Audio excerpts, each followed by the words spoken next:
Assalamualaikum warahmatullahi wabarakatuh. Apa kabar semuanya? Kembali lagi Ibu Siti Aisyah akan menjelaskan tentang pelajaran IPS kelas 7 semester genap, yaitu peran iptek dalam kegiatan ekonomi. Namun sebelumnya, seperti biasa, dukung channel Ibu ya. Jangan lupa subscribe, nyalakan loncengnya, dan berbagi. Terima kasih. Anak-anakku sekalian, perhatikan video kali ini. Manusia saat ini sangat membutuhkan barang-barang yang tampak pada video ini. Barang-barang tersebut merupakan hasil perkembangan ilmu pengetahuan dan teknologi saat ini. Perkembangan ilmu pengetahuan dan teknologi itu muncul sebagai akibat berkembangnya kegiatan manusia untuk memenuhi kebutuhannya. Semakin bertambahnya kebutuhan manusia menuntut ketersediaan alat pemenuhan kebutuhan yang semakin cepat dan bervariasi. Pembahasan pertama kita adalah 1. Ilmu pengetahuan dan teknologi atau iptek. Ilmu pengetahuan dan teknologi dapat diartikan adalah suatu ilmu yang berorientasi pada pemenuhan kebutuhan manusia. Perkembangan iptek saat ini membawa manfaat yang luar biasa bagi kemajuan peradaban umat manusia. Pesatnya perkembangan iptek dapat dilihat dengan semakin bermunculan teknologi canggih yang dapat membantu aktivitas manusia.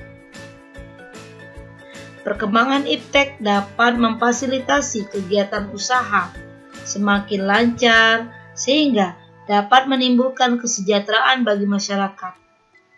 Namun demikian, perkembangan iptek memberikan dampak positif dan dampak negatif. Dampak positif dari perkembangan iptek antara lain sebagai berikut. 1. Dapat terpenuhi kebutuhan manusia.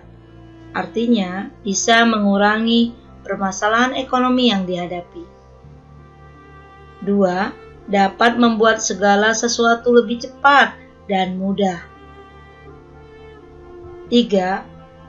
Dapat mempermudah untuk memperluas informasi.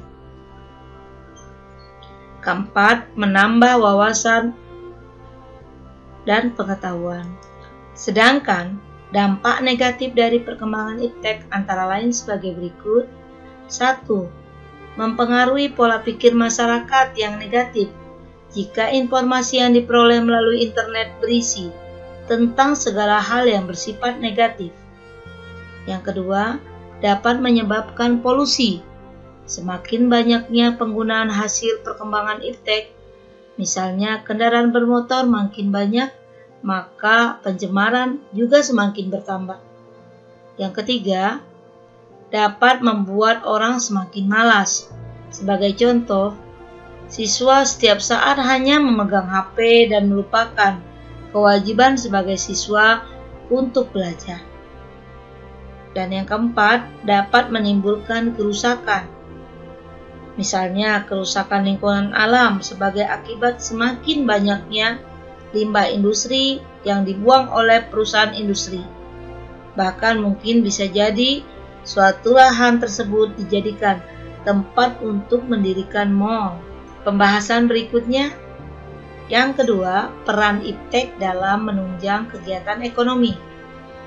Ilmu pengetahuan dan teknologi sudah menjadi bagian dari kehidupan manusia. Iptek sebagai sarana manusia mencapai kesejahteraan.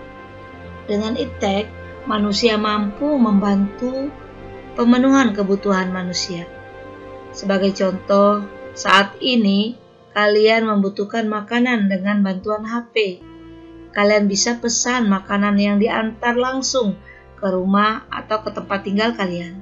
Di bidang produksi, iptek dapat menunjang kegiatan produksi, terutama kebutuhan akan mesin-mesin produksi, bahan baku untuk produksi, dan bahan penolong untuk produksi.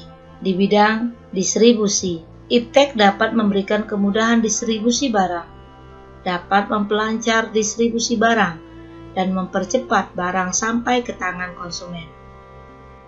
Di bidang konsumsi, Iptek dapat memberikan kemudahan konsumen dalam pemenuhan kebutuhan. Konsumen dengan cepat dan mudah memperoleh barang yang dibutuhkan. Kesimpulan dari pelajaran kita kali ini, perkembangan Iptek sangat mempengaruhi perilaku masyarakat. Masyarakat mampu memilih dan memilah teknologi yang diperlukan sesuai dengan kebutuhannya. Masyarakat dalam memanfaatkan sumber daya alam dengan tidak merusak lingkungan demi kepentingan pribadi. Tanggung jawab sebagai umat manusia untuk menjaga dan memanfaatkan sumber daya alam secara bijak dan tanggung jawab sebagai warga negara yang baik demi kelestarian sumber daya alam. Nah, bagaimana dengan kalian? Semoga kalian juga tetap merawat alam untuk kepentingan kita semua. Baik anak-anak, kita cukupkan pelajaran kita kali ini. Sampai bertemu pada pelajaran berikutnya. Assalamualaikum warahmatullahi wabarakatuh.